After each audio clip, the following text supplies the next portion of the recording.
को एकादशी तिथि को मनाया जाता है। कहा जाता है यह पर्व मनाने के पीछे एक कहानी है। एक गांव में एक पति पत्नी रहते थे जिनके शादी के बहुत वर्ष हो चुके थे, लेकिन उन्हें अभी तक एक भी संतान नहीं हुआ था। इसलिए उन्हें बहुत परेशानी हो रही थी। तभी उन्होंने कर्म देवता की पूजा की और उन्होंने यह मन्नत मांगी कि उन्हें संतान हो। उसके बाद कुछ ही दिनों के बाद उन्हें 7 बच्चे हुए, जिसमें से 2 का नाम था कर्मा और धर्मा, जो कि अब बड़े हो गए थे और उनका शादी हो गया था। लेकिन एक बार की बात है, उनके गांव में बहुत ही ज़्यादा अकाल हो गया था। उनके पास खाने के लिए कुछ भी नहीं था। लेकिन फिर दोनों भाइयों ने मिलकर ये सोचा कि क्यों ना वो बाहर कमाने के लिए जाए, अपने परिवार का पालन पोषण करें। और फिर उन्होंने ऐसा ही किया। जब वो कुछ दिनों के बाद बहुत सारी पैसा कमा लिए तो वो लोग सोचे कि क्यों ना हम लोग अब घर चला जाए। हम लोग अपने परिवार से बहुत दूर रह लिए। तो फिर दोनों ये फैसला करते हैं कि दोनों घर के लिए निकल जाते हैं। तो रास्ते में वो लोग बहुत थक जाते हैं, क्योंकि वो लोग पैदल आ रहे थे। तो वो लोग एक पेड़ के नीचे आराम करते हैं। तो जो कर्मा था वो बहुत ही लालची किस्म का व्यक्ति था। उसने क्या किया, अपने खुद के ही भाई के बैग से कुछ पैसे चुरा लिए, लेकिन यह बात धर्मा को पता नहीं था। उसके बाद फिर वो लोग और आगे बढ़ गए और वो लोग जैसे ही अपने गांव पहुंचने वाले थे तब उन्होंने अपने घर वालों को यह संदेश भिजवा दिया था कि हम लोग आ रहे हैं विदेश से पैसा कमा के, तो हम लोग के स्वागत के लिए तुम लोग तैयारियां करो और हम लोग को लेने के आओ। लेकिन वो लोग ऐसा नहीं किए, क्योंकि वो लोग अपने गांव में कर्मा पर्व मना रहे थे। जब वो दोनों भाई अपने घर पहुंचे तो वो लोग देखते हैं कि वहाँ पे कर्मा का पर्व मनाया जा रहा है। तो जो धर्मा है वो तो बहुत ही खुश होता है, क्योंकि वो उनके साथ मिलकर वो पर्व मनाने लगता है। लेकिन जो कर्मा है वो बहुत ही क्रोधित हो जाता है और वो बोलता है कि हम लोग इतना दूर से मेहनत करके पैसा कमा के आ रहे हैं और ये लोग कर्मा इस पेड़ को पूजा कर रहा है। तो वो जो कर्मा है वो क्या करता है, वो जितना भी पूजा का सामग्री है वो बिखेर देता है और कर्मा पेड़ को नोच के फेंक देता है।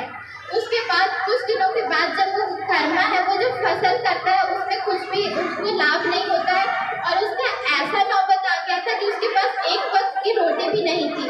और जो वही धर्मा था वो अपना जीवन बहुत ही सुखी से व्यतीत कर रहा था। तो जो कर्मा है वो अपने भाई के पास जाता है, वो बोलता है कि देखो मेरे पास अभी कुछ नहीं है खाने के लिए, तो तुम मेरा थोड़ा मदद कर दो। तो धर्मा को उसमें थोड़ा दया आ जाता है। तो वो बोलता है तुम ऐसे इंसान हो, जब तक तुम किसी का मदद नहीं करते तो तुम कुछ देते नहीं हो। तो तुम एक काम करो, पहले मेरे खेत में काम करो तो हम तुमको पैसा देंगे। तो वो ऐसा ही करता है। लेकिन जो कर्मा रहता है उसके मन में अभी भी कपट रहता है। वो सोचते हैं कि मेरे भाई के खेत में अभी भी इतना अच्छा फसल लहरा रहा है। वो एक दिन क्या करता है, आधी रात को जब सब सोए हुए रहते हैं तो वो जाके अपने भाई की फसल को बर्बाद करने के लिए सोचता है और वो ऐसा ही करता है। लेकिन तभी वहाँ पे एक देवी आती है और वो बोलती है तुम किसी की मेहनत को ऐसे बर्बाद नहीं कर सकते, तुम्हारा कोई हक नहीं है। तो बोलता है कि हम कर्मा बोलता है कि हम क्या करें, मेरे पास एक वक्त की भी रोटी नहीं है खाने के लिए। वो जो देवी रहती है वो बोलती है ये तुम्हारे कर्मों का फल है, तुम्हें इससे पश्चाताप करने के लिए तुम्हें कर्म देवता की पूजा करना पड़ेगा। वो ऐसा ही करता है। फिर वो कर्म पेड़ के खोज में निकल जाता है और वो जब जाता है उसे बहुत ही मुश्किल होता है। जब वो नदी में पानी पीने के लिए जाता है तो वहाँ पे बहुत सारे कीड़े हो जाते हैं, तो वो प्यासा ही रह जाता है।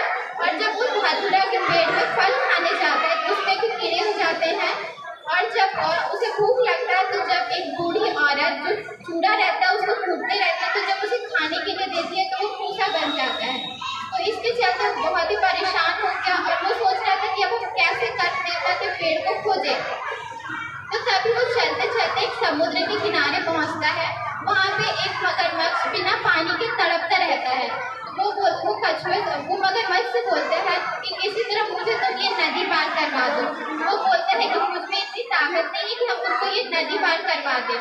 तो फिर जितना भी लोग उससे मिले थे रास्ते में आते वक्त, जिनका भी वो नदी का पानी या फिर बूढ़ी औरत का जो वो चूड़ा खाने गया था, वो लोग आए और बोले कि देखो हम लोग तो तुमको ये नदी पार करवा देंगे, लेकिन इसके चलते तुमको एक काम करना पड़ेगा। तुमको जो भी परेशानी है उससे जब तुम कर्म देवता से मिलोगे तो तुमको पूछना पड़ेगा कि हम लोग को ये परेशानी क्यों आ रही है। तो बोलता है ठीक है। फिर वो लोग एक कछुए की मदद से उसको वो समुद्र पार करवा देते हैं। उसके बाद फिर जब वो लौटता है कर्म देवता को लेके तो बोलता है कि मुझे आपसे कुछ पूछना है।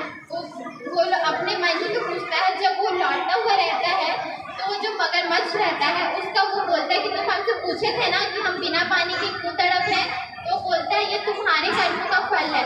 जो भी देवियाँ जब वो कर्म फल को बहाने आती हैं तो तुम उनके पत्ते को खा जाते थे इसीलिए। और जो वो नदी का पानी पीता है उसमें कीड़ा हो जाता था क्योंकि वहाँ पे जो भी पानी पीने आता था उस टाइम गंदा हो जाता था इसलिए। और जो बुढ़िया थी उसके जो भी चूड़ा में भूसा हो जाता था क्योंकि वो जो भी किसी को भी खाने के लिए देती थी तो वो उसमें भूसा मिला के देती थी इस वजह से। तो जितने भी लोग थे उनको अपनी गलती का एहसास हुआ। फिर वो सब मिल के एक जगह उस अपनी गलती का पश्चाताप करने लगे और सभी बहुत ही खुशी से यह पर्व को मनाने लगे। और कहा जाता है कि यह पर्व के मनाने के पीछे भाई बहन का अटूट प्रेम को भी दर्शाता है। बहनें अपने भाई की लंबी उम्र के लिए यह पर्व करती हैं। आप सभी को मेरी ओर से कर्मा पर्व की हार्दिक शुभकामनाएं। धन्यवाद।